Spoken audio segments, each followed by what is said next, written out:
എനിക്കൊരു 35 വർഷമായിട്ട്, ഏകദേശം 35 വർഷത്തിന് മേലെ എനിക്ക് മൈഗ്രെയിൻ്റെ ബുദ്ധിമുട്ടുണ്ടായിരുന്നു. ഒപ്പം ഇയർ ബാലൻസിൻ്റെ പ്രശ്നം ഉണ്ടായിരുന്നു. ഇയർ ബാലൻസ് വന്നാൽ പിന്നെ 2-3 ദിവസത്തേക്ക് കിടപ്പായിരിക്കും. സ്ഥലം പൊക്കാനൊക്കില്ല. അപ്പോൾ കിടന്ന് ഇങ്ങനെ സൗണ്ട് കേൾക്കാൻ പറ്റില്ല.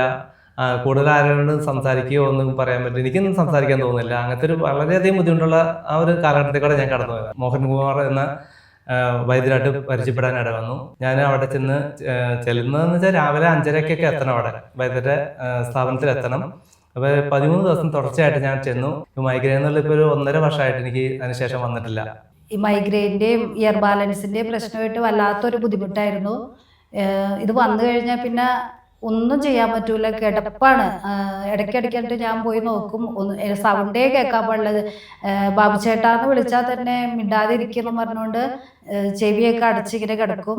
സഹസ്രശുദ്ധി നാസിൽ ഡ്രോപ്പ് മൂക്കിലൊഴിച്ച് 13 ദിവസം ട്രീറ്റ്മെന്റ് ചെയ്തു കഴിഞ്ഞപ്പോൾ വളരെ ആശ്വാസമുണ്ട്. എല്ലാം മാറിക്കിട്ടുകയും ചെയ്തു. നിങ്ങൾക്ക് മൈഗ്രെയിൻ ഉണ്ടോ?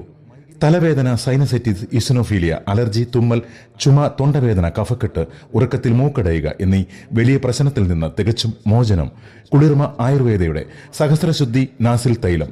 പാർശ്വഫലങ്ങളില്ലാത്ത രോഗനിവാരണി കുളിർമ ആയുർവേദയുടെ സഹസ്രശുദ്ധി നാസിൽ തൈലം.